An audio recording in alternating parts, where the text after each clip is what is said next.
start the show already. What's the problem with you? Okay, here we go. Hated, despised, Living like an living animal. like an animal. Okay, Yeah. we are back with Lethal Comics, and today we are talking about the man I would call the last rock star of comics, the last true superstar.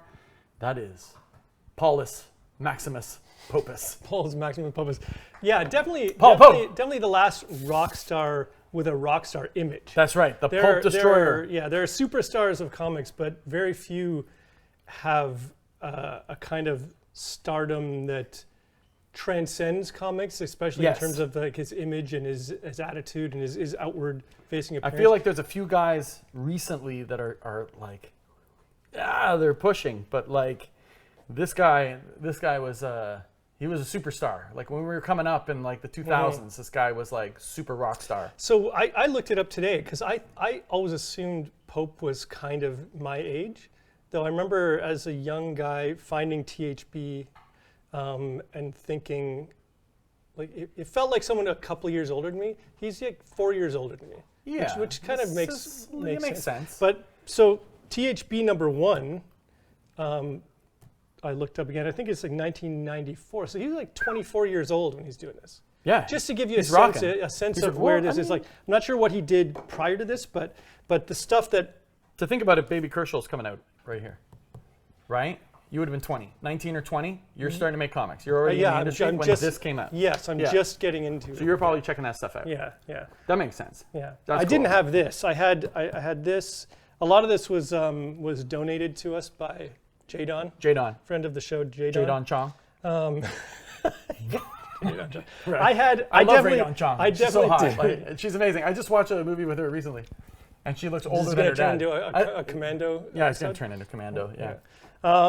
I didn't have THB number one. I had this. I had a bunch of random things, but it's cool to see some of the like really old stuff.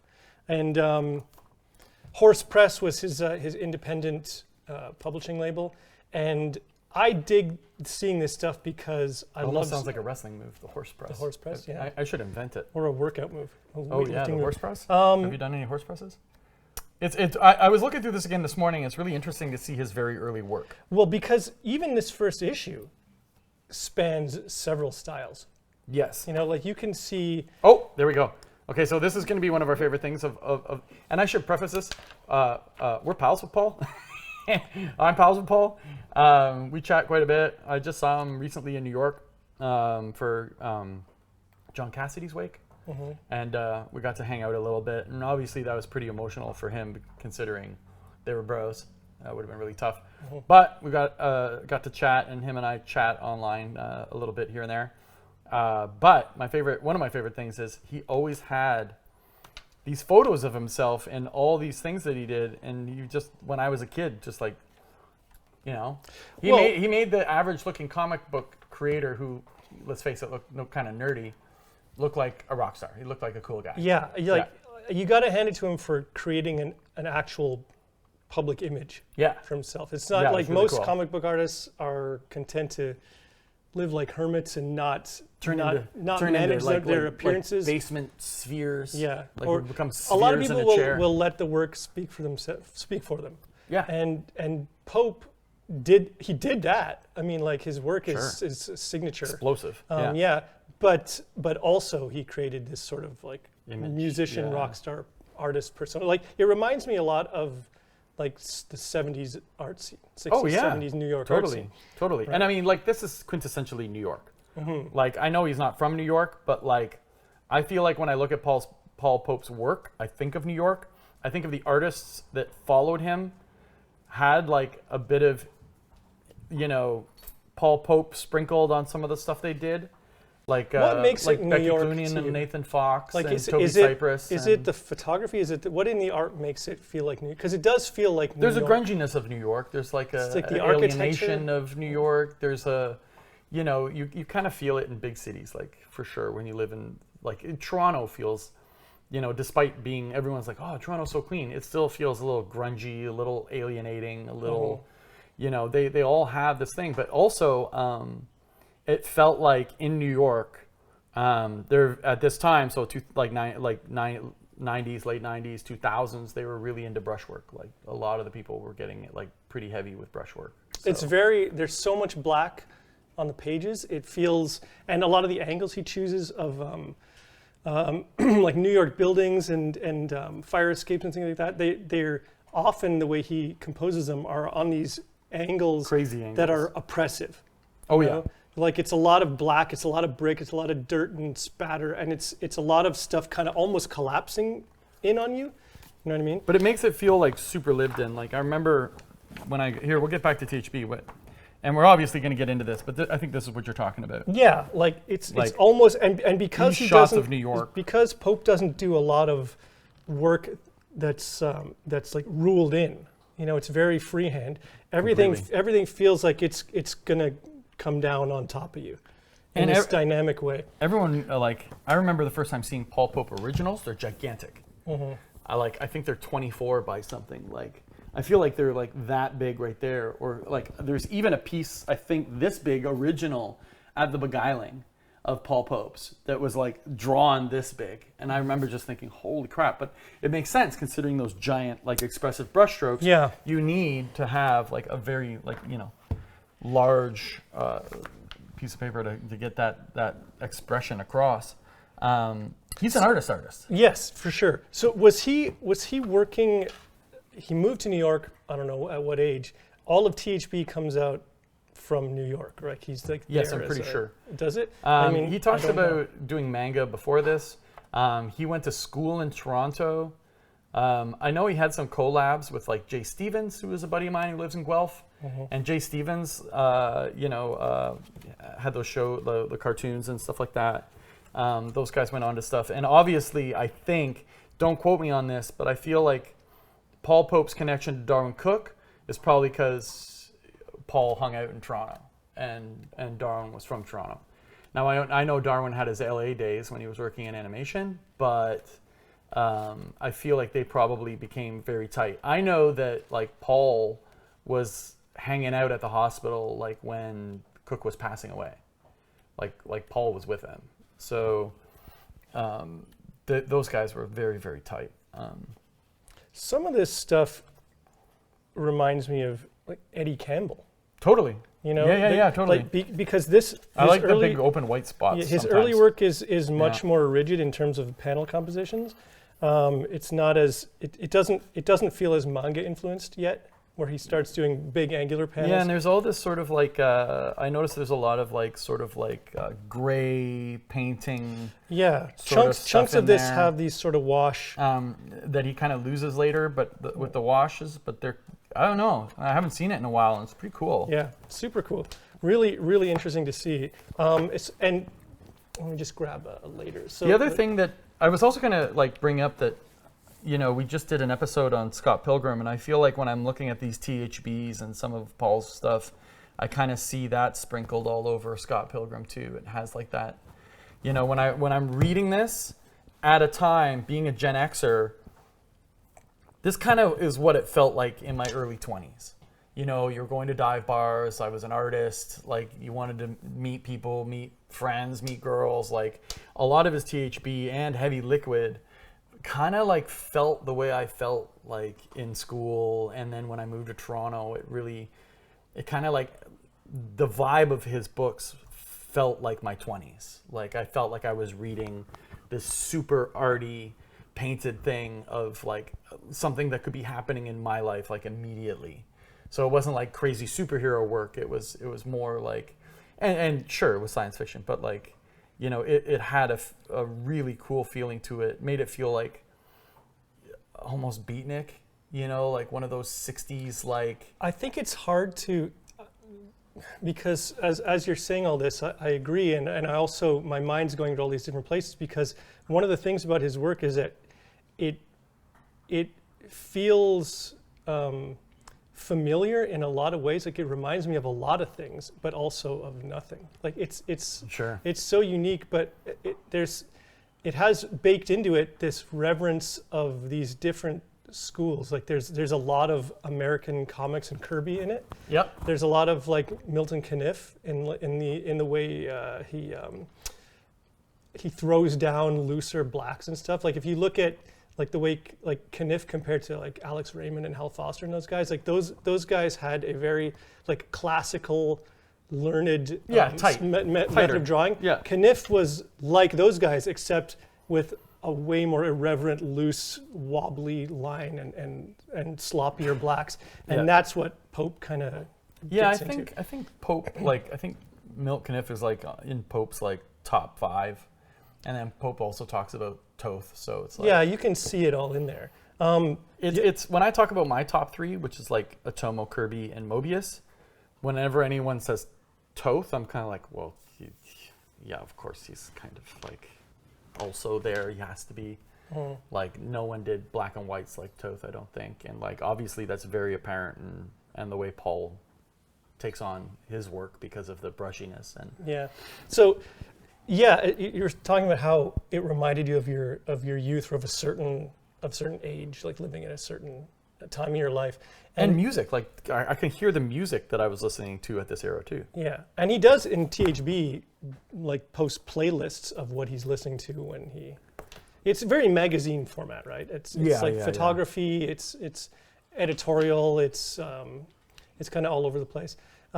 Letters, columns. I love all that, and I also love the independent nature of it. But I was just going to say regarding the feeling of youth, it feels grounded and familiar in a way that going out with your friends and go like when like goth music like 9 Inch Nails was popular, like going out to clubs and things. It feels like grounded in real world, but also with a surrealist twist, like almost like if your life if your life had been documented by David Cronenberg. That's what this okay, feels there's like a super hard Cronenberg feeling to all this. I think it's also in the cartooning, the way the figures all are kind of like malleable and move and stuff. And machines and objects warp like and this, morph. This feels very Cronenberg. Yeah, like right I love this kind of thing. Like this feels like an actual, like weirdly like a legitimate actual piece of machinery, but also like a surrealist kind of version of it. I can hear like there's where did I see it? I saw this hilarious picture of him this morning, and I was like, this one, and I was like, he looks like he's in Blur.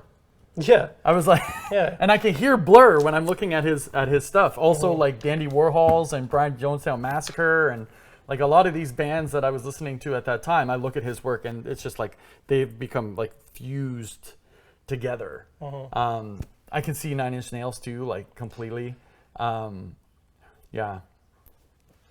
But so I mean, there's a lot of work to talk. Like weirdly, it feels like there's not that much Paul Pope work out there, but it's a lot. Voluminous. Every THB issue is a lot of pages. Like, how many pages are in these? Like some of them are like 60 to 70. I mean, they're kind of all over the map, but it's a lot of work. It's a huge volume work. Like this is THB 6. And 6 was split into multiple parts. Oh, okay. Yeah. But look how far we've come from 1 to 6. Yeah. Like so. By this time, this looks more like that's him. Like when I look Pope at 6, I'm like, that's Pope. There's also like I was saying, like other guys that I think were very influenced by him. Like this could easily be like a Toby Cypress panel right here. Like that all looks like. But look at just the difference in page layouts. Oh yeah, completely. Like he really. I was thinking about this earlier while I was reading through some of his stuff. It's very. It's different. See, this is really nice expressive stuff. The use of black is so dope. It's really indulgent in its pacing. The way manga is indulgent in its pacing. He spends a lot of time. There was I can't remember which issue it was, but there was. Well, he has a lot of silent stuff happen, and you're a big fan of like. Yeah, I am, silence. but it kind of goes against. How I'm approaching comics now for the issue. It goes against. Well, yeah, because I feel like if I'm writing a graphic novel, just opening it, it's just like. See, look at this artist. Look at this like giant page of 2 panels. Gorgeous. A lot of negative space. A lot of negative space. A lot of energy. No, what I meant was when I'm writing for issues, I'm writing very densely. I want to pack a lot of stuff in there. So I'm very I feel guilty if I take even if I only do 2 or 3 panels a page. But this is the stuff that immerses you in a work, as opposed to just skimming over a plot or a story. Yeah, right. You know, this is where my sensibilities are for sure, and it's kind of comforting and encouraging for me to look at this again and remember that, oh yeah, you can just take multiple pages on a single moment and stretch it out. His style is so charming. Like the way he draws the girls, like the way he does characters, it's so charming. It like just sucks you into it. Again, going back to that like Scott McCloud thing, where it's like the less detail. I mean, there is a lot of detail in this face, but it also has like his you know, his style on it. Whereas, you know, a lot of comics I think you see today end up having kind of like a house style. So, you know, when you open them, you're just kind of flying through the plot. This guy is demanding your attention. He's demanding you to sit there and ingest what you're seeing, because you need your brain to ingest what's happening in a Paul Poe page. You can't just fly through it. Well, the thing is, you're just missing it. I almost feel like I turned my brain off. I'm not analyzing story.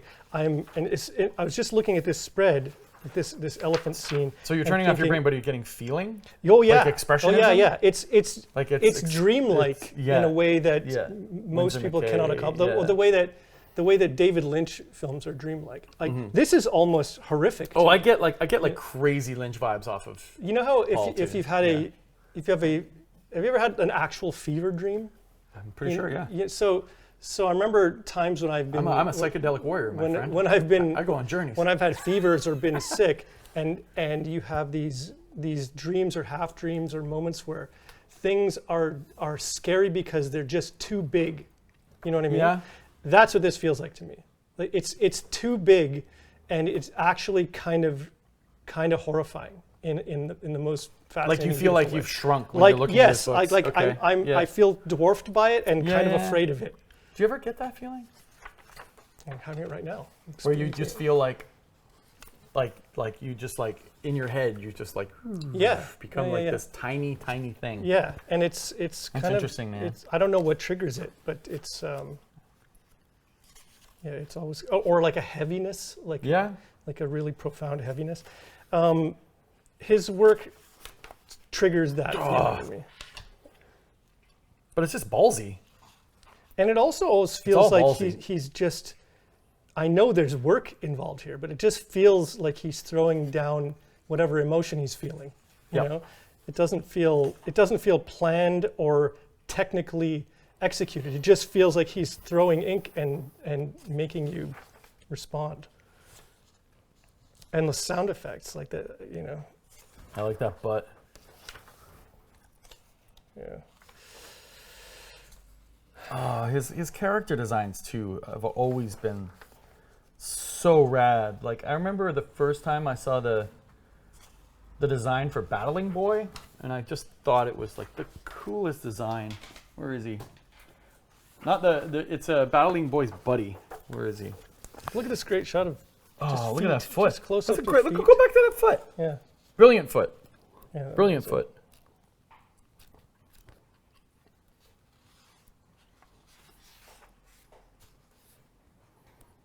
Unbelievable. Here's a foot on a face. Fantastic. Yeah, it's just dude just right here in amazing, Battling evocative Boy. stuff. I just thought had like the dopest costume Oh yeah, I've he reminds me ever of, seen. when I first saw him, he reminded me of Orion. Yeah, it's like Orion mixed It's very with Kirby. Batman. It's Like, a very Kirby. very Kirby vibe. Oh, just like this design of this guy is just so awesome. Battling Boy, when I'm flipping through it, you know what it actually reminds me of? It reminds me, a lot of his work reminds me of Love and Rockets. Yeah, okay. If Love and Rockets were like a crazy acid trip. Yeah. That's what it feels like. Colors are brilliant. Is he coloring it himself? I don't think so. Whoever he got to do it is a badass. They are brilliant. Look at those sky blues with the green in it. Oh, so good.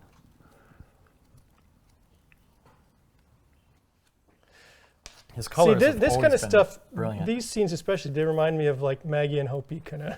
Oh yeah. Except with a more.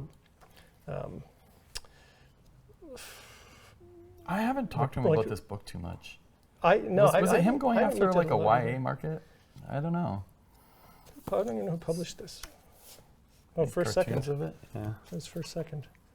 Yeah, I really need to spend more time with this because. Oh, it's brilliant. Yeah. It's brilliant. I think I've read Battling a Boy #1 like 2 or 3 times. It's so good. Yeah, there's a lot to be learned here, and obviously, if you read any interviews with Pope or listen to interviews, he's such a scholar of comics. Oh my God, yeah. It's interesting to, if you looked at this without any context, it doesn't feel. You'd think he's just off on his own doing like a Warhol kind of thing, but it's actually built up from so much comics history. Yeah, like and whenever it's I think American of him, comics history, it's Japanese comics history, and it's European. It's all three of those things mashed into one, like with a mix of like surrealist art,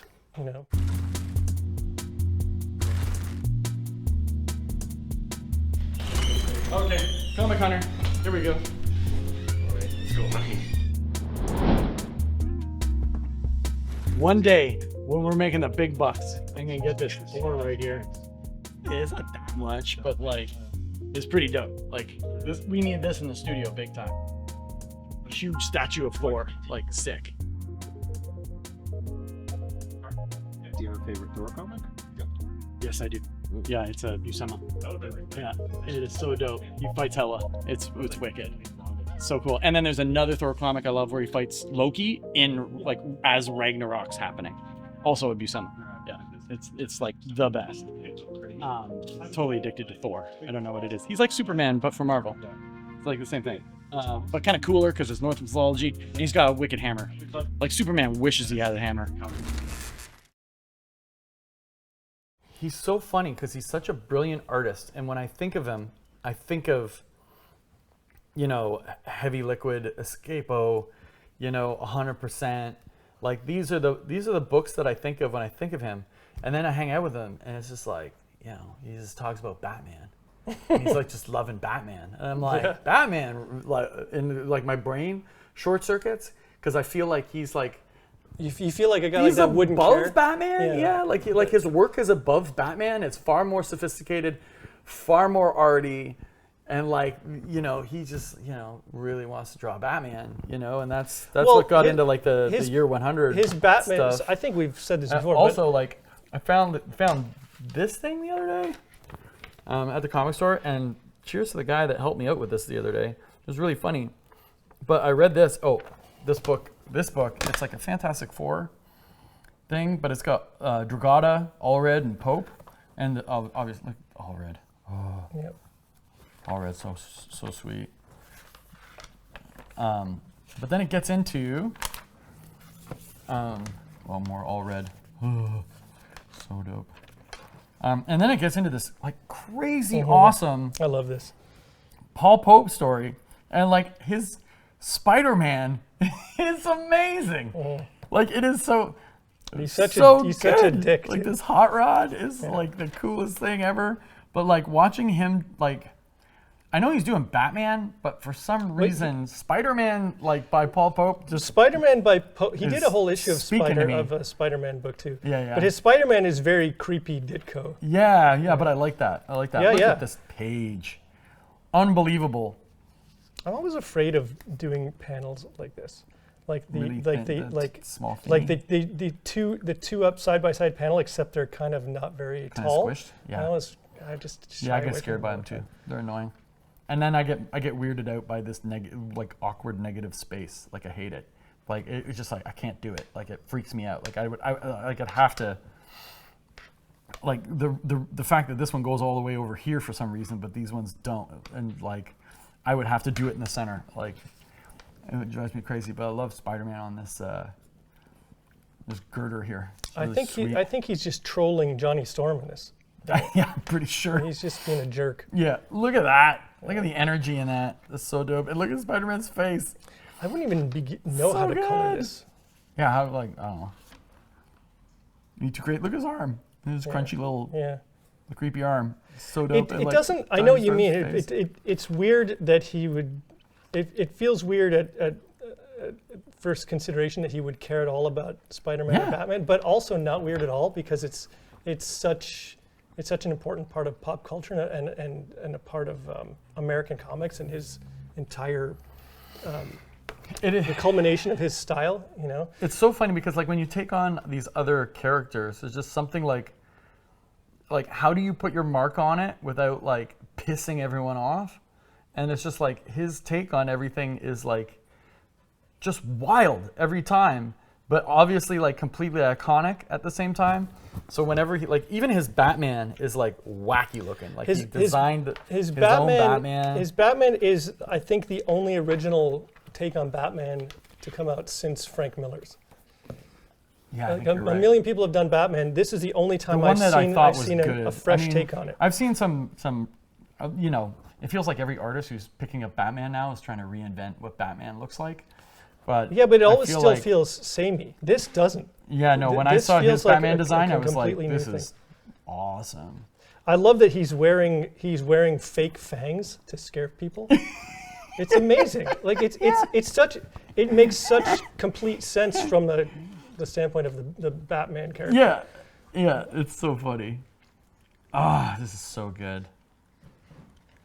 He just like nailed it. Look at that Batman face. He just nails it. He was having the like even like the gestures. Like we got some wacky Todd McFarlane, you know, anatomy going on here. Completely expressive. Like just his little face popping up down here. So awesome. But these little moments here, this is like very Paul Pope. Like these capturing these tiny moments in his storytelling. You have to, whenever you get a script, even when I write my own scripts, I'm packing so much shit in that it's very easy to forget about using the sound effects to create this like little scene. I have to remember to like pull out every once in a while from the script and be like, how can I emphasize this? Yeah. With Yeah, with you some have to cool you have to story. remember to So I'm not just like ripping through a to script. take time for Yeah. for atmospheric beats. Yeah, his Batman 100 is pretty great. I think he's working on another Batman right now. I think he's got like a sequel to this, maybe. Yep. Super cool. Very awesome. What else did I want to look at? Let's take a look at some of the graphic novels because I think if we look at Escapo. Oh, Escapo is awesome. Yeah. Escapo is very the brushwork in Escapo in particular, also wicked. Yeah. Wicked design on that costume. Amazing design. I love this kind of like blurred Yeah, color. always winning when it comes to costume design. Also, book design. Yeah. I'm pretty sure he's all over this, but this book design stuff that has that magazine feel. Oh man, Book so design, cool. Book design by Paul Pope and Cal Rambler. Don't know Cal. Well done though. You know the thing about Cal Rambler is he never stops talking. Oh, there we go. Good, awesome shot of Paul here. Is he reading with us?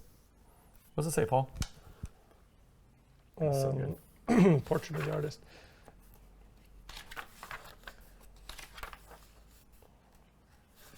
I'd love to see his sketchbooks. Really like the color in this. This feels it- already. Yeah, it does. Yeah. It's getting a little muddy here, Is it but Laura already? but I really like the way it's colored. I'd like to see it on a different. Did she paper. color this? Or did he? I don't know who I colored wonder it. if she colored that. That'd be really cool. Yeah, the first time I got Escapo though, I was like, oh, just the forced perspective, the brushwork in it. This book in particular is like some sort of crazy masterclass in expressive giant brush strokes. Is Escapo kind of like a Mr. Miracle vibe? Yeah, I think that's what he was going for. It's like I'm gonna make my own Mr. Miracle. Look at this giant. Just panel a of this giant thing. Yeah. Super cool. I love when he letters his own stuff too. This looks like someone else lettered it. This is all really like great stuff to look at right before I'm about to rebrand Mother Trucker into something else. It's going to be very cool. I got to remember to look at Paul Pope more often.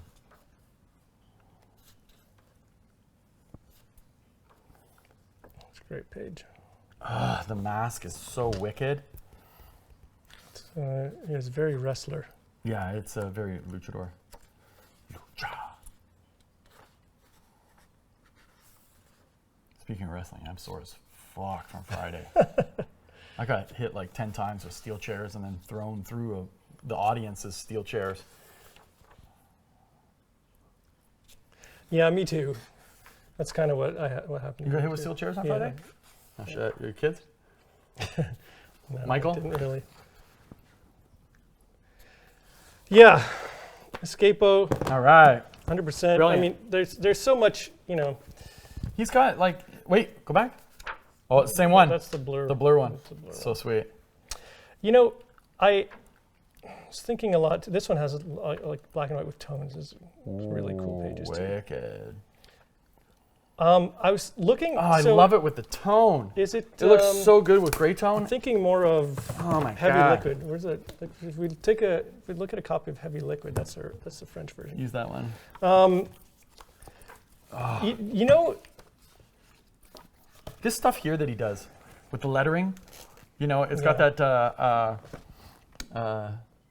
Ralph Stebbin sort of like if you're in loathing business, like mixed with the giant heavy black in the back, just like his design of lettering is just like all this.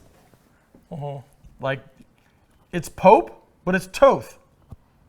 You know what I mean? Toth would do that, like fire off these giant like sound effects, but like it's like unmistakably Paul's style, but but like the way Toth would attack it. Oh, I love it. So dope. Oh, and then the pink. So this, I remember picking up this book for the first time, and it might have been the first comic book that I'd seen or really remember a book being one or two tones.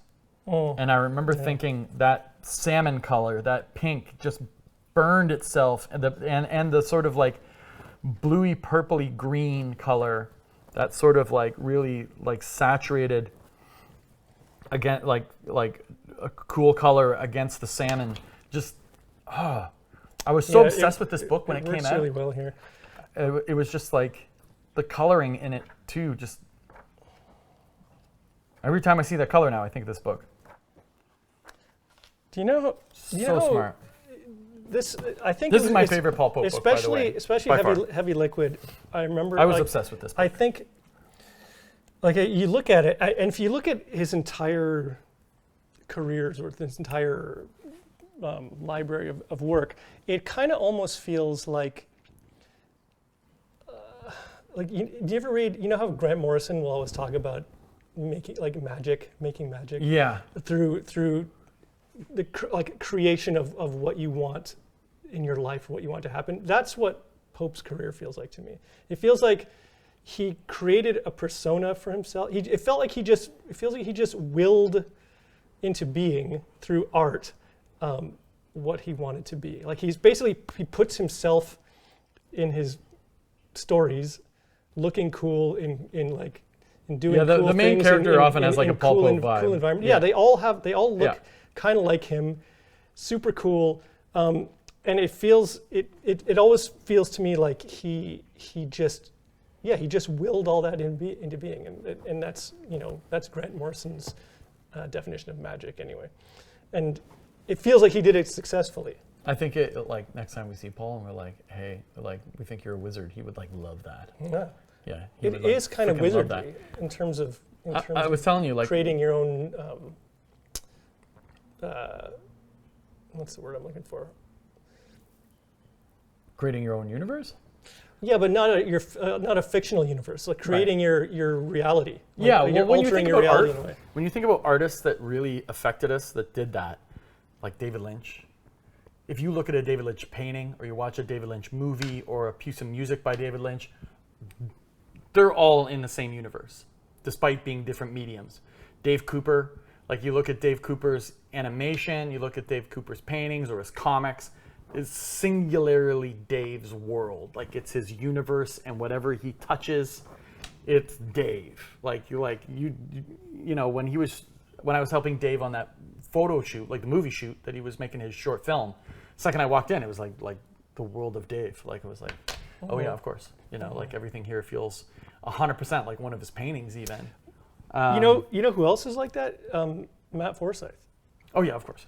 But Yeah. you say of course, but like having known him since I was 16 or whatever, like I watched him progress through you know, a journey of like through music and then ultimately art, music, writing, art, and then I kind of saw him come into his this like unique art style that is very uniquely him.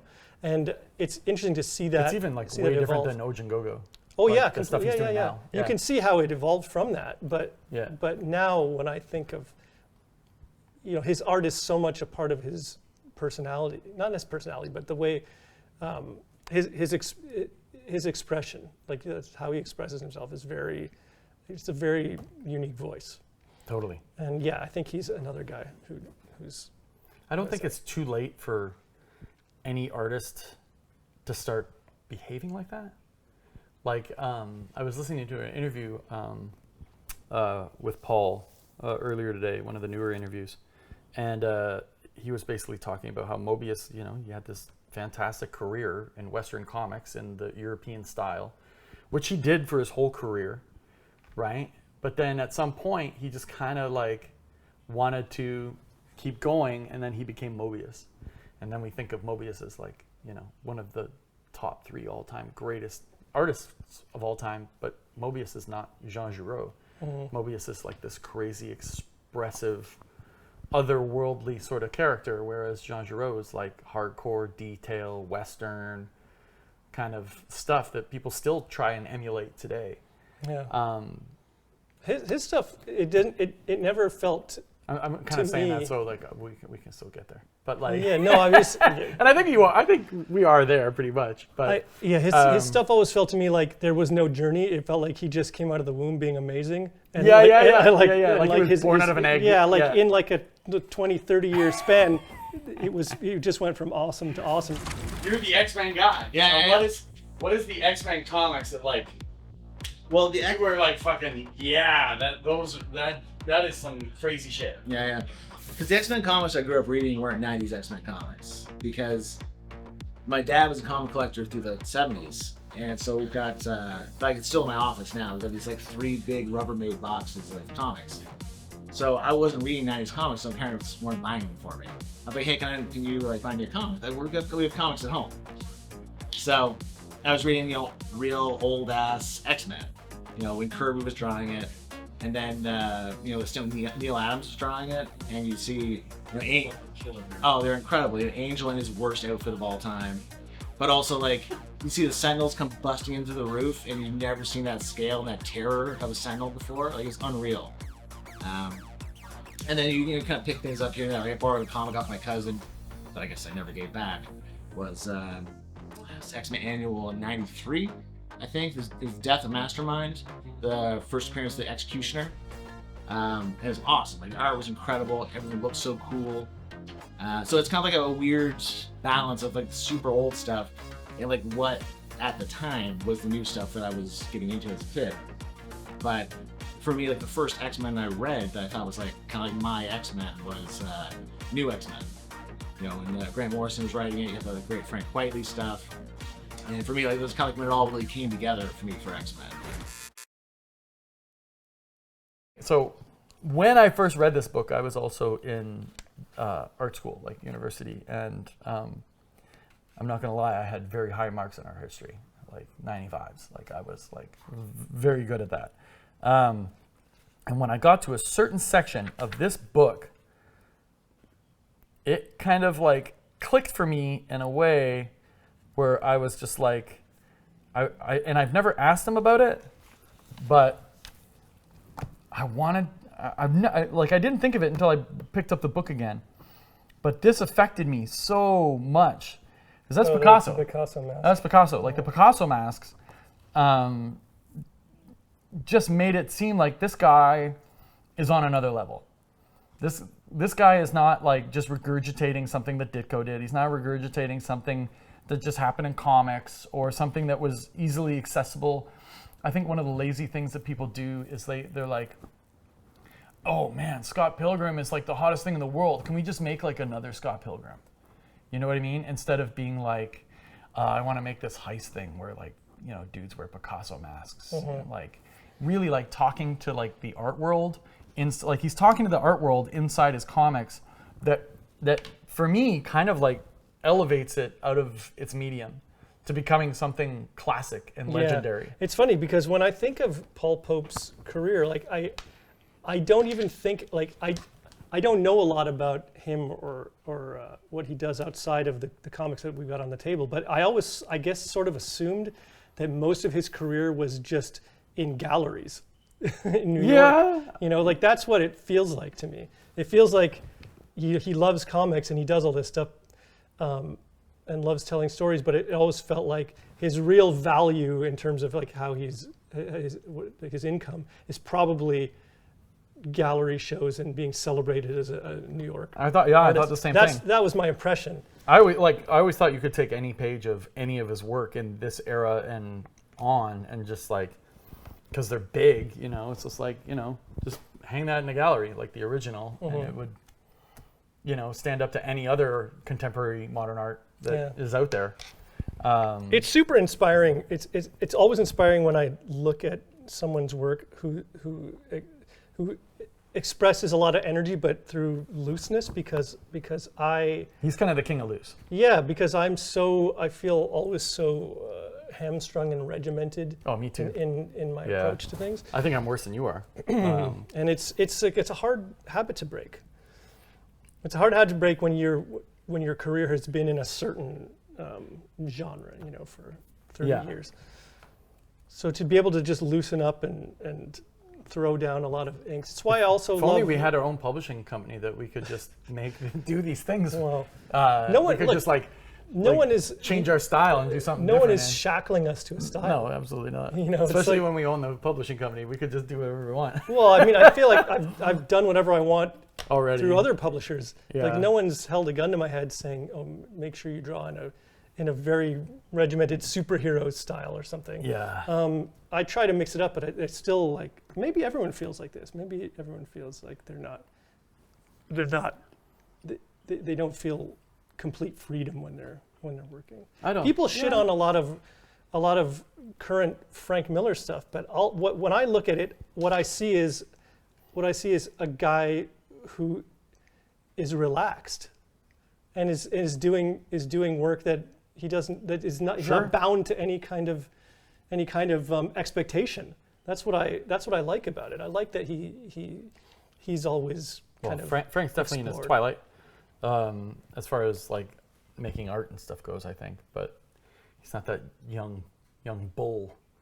I always liked when Frank took on Sin City, because Sin City felt like this to me, where he's just like giving her, you know, and like putting down big shapes and big brush strokes and stuff like that. I always thought his Sin City stuff. I know, like, I don't know when people talk about Frank Miller's work, they talk about Sin City as much as some of the other stuff, but I always felt like it was like basically him, you know, being way more loose and just getting stuff down. And there's something to be said for that. Yeah.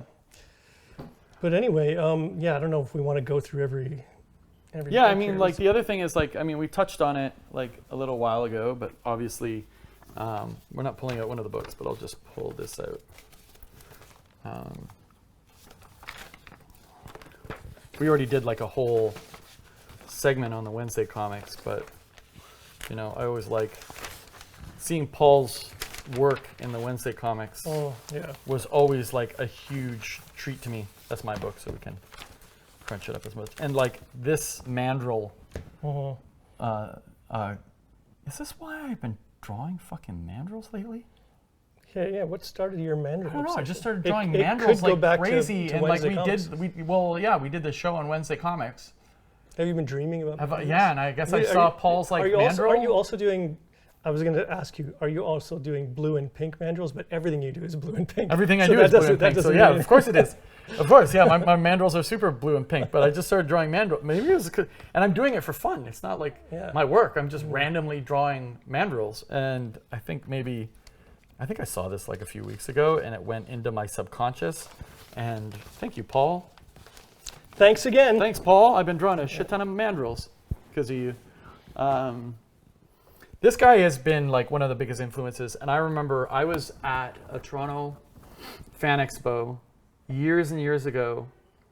And it was after the show, and I was hanging out with Steve Manali. I don't know if you were there, but we went to probably one of the greatest places in Toronto. I hope it survives. They keep saying it's going under, but there's a bar there that was on College Street, down the street from where I live, called Sneaky D's. Oh, of course, yeah. Yeah. Is it? I hope it's still there. It's still there, but Is there's it? like been 2 times where they said that it's coming down, and it survived both those times so far.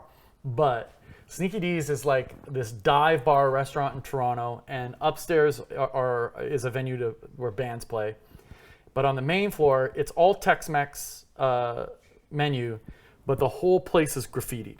And not graffiti by graffiti artists. We're talking people with fucking markers all over the walls, dirty, everywhere. just dirty. And they have like that these is just vandalism booths. at that point. And when I first moved to Toronto, I moved there with my girlfriend at the time, Katie, and my classmates. They were in the fashion program. We're on the top floor, and they got the place first, and then invited us to live there. And they were dating like these hairspray metal dudes, like rockers, like guys in legit like Steel Panther style like rocker bands. And like, so every weekend my house was just a keg party mania. So Friday we would I'd get home from work, I'd be drawing comics, and it would get to a certain point. And it's like, okay, now we got to go to like Lee's Palace, and these guys are going to fucking crush for a few hours and get super drunk. And then we'd end up at Sneaky D's. So when I was at Sneaky D's, I was also kind of like hanging out with these like local metal heads. I was like in my fucking element is what I was. Just like having the time of my life. And at Sneaky D's, they have this thing called the King's Crown, and it's a giant plate of nachos, and it's just like it kind of keeps going up until it turns into like a guacamole pyramid, and then at the top is just like sour cream kind of like coming down. The thing is like fucking Like a massive. volcano It's like a volcano of nachos. It's like this big. You need like 4 people. And I remember after that Fan Expo, I was hanging out with Steve Manali and probably Mike Cho and Hoffman and a few other guys. And we were there, and that's when I first met Pope. And Pope showed up, and he was friends with Manali because Pope was friends with Darwin. So I think that's the connection. But Steve knows it. Steve's friends with everybody. Yeah. Like everyone in Toronto knows Manali. The only guy I know who's met Steve Ditko. Yeah, Steve Manali is the only guy that met Steve. Isn't that crazy? Yeah. He was like pen pals with him, and then showed up to his apartment nuts, and made it into the fucking place. Yeah. That's unheard of. Yeah. That's legend. Yeah. Manali's Manali's legend he's of a meeting legend. Ditko. That Yeah. needs to be a comic. He should make that comic. I don't know what his problem is. Maybe he is. I don't know. He should make the I met Ditko comic. Maybe he's already made it. Anyway, that's where I met him, and I remember being like kind of starstruck. Like I was like, I'm hanging out with cool kids now. I was like, wow, this isn't. That was like, because we were like, in our 20s, and you were getting into your 30s, but like when we were at Raid, we're all hanging out with each other. But Cook was kind of the only Adult in the room? adult in the room, but also superstar. So it was like I hadn't met a lot of the big guys yet. Like I hadn't met any of like the real legends like Jim Lee or Todd McFarlane or Rob or like any of the really big sort of comic book people. I hadn't met them yet. So when I'm out like at a bar eating King's Crown with like giant, pitchers of beer getting hammered, and Paul Pope sitting with us, I remember being like, holy fuck, like this guy's like, and it might have been a TCAF, because I think he was a guest at the TCAF, and he was moving books, like just books were flying out of there. So it might have been a TCAF that Probably that he was came- it's connected. probably yeah. a TCAF, Yeah. because he would have been the king of TCAF. I had a similar, not, it wasn't at Sneaky D's or in a rockstar setting, but I kind of felt that way when I met Jeff Smith. Oh, Jeff Smith's kind of a rock star too. Yeah, he's a total, like he is my kind of rock star because Did you ever he's- get the vibe like Jeff Smith is like could have been in Journey. I never thought about it. I could see it though. I could superimpose it in my mind. Like, you know, I'm talking like early 80s, late 70s, like rocker. He kind of has that vibe, like New Jersey. He feels very New Jersey. I don't think he's from New Jersey, but he gives me a New Jersey vibe. I don't know what it is. He's got a bit of a rocker vibe. Yeah, he's kind of a hero.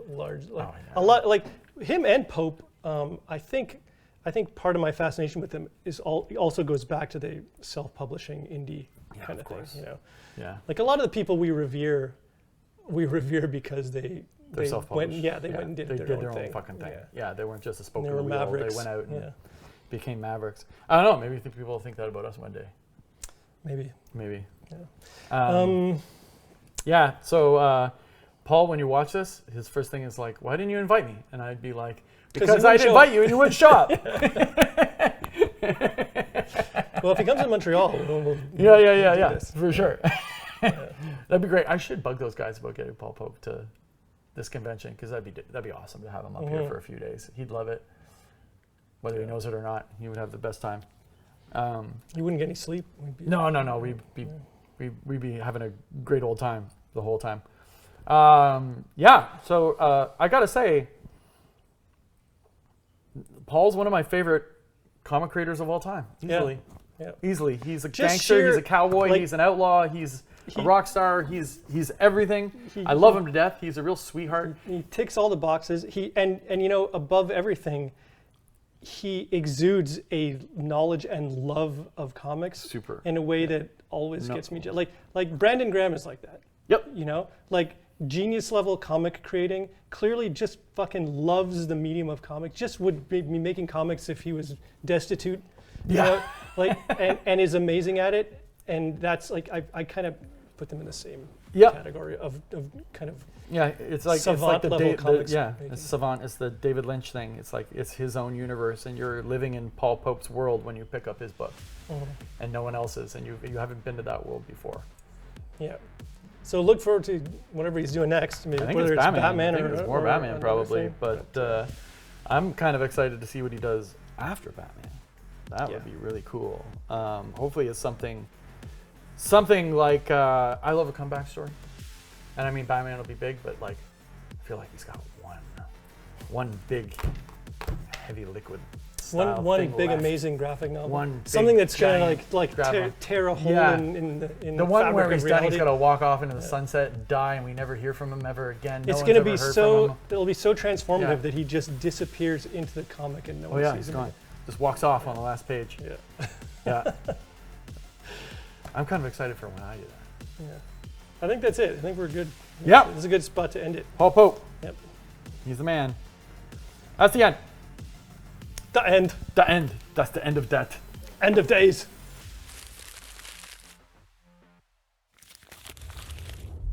Terrat is an experiment gone wrong, and he's just out for vengeance. Terrat came about through a problem I had with an uninvited guest in my home, and no matter what I did, I could not catch it. So I'm watching this thing. I was up late at night watching this thing just run through my house, and the word terror came to my brain. So I combined the words terror and rat, and that's how the character was born.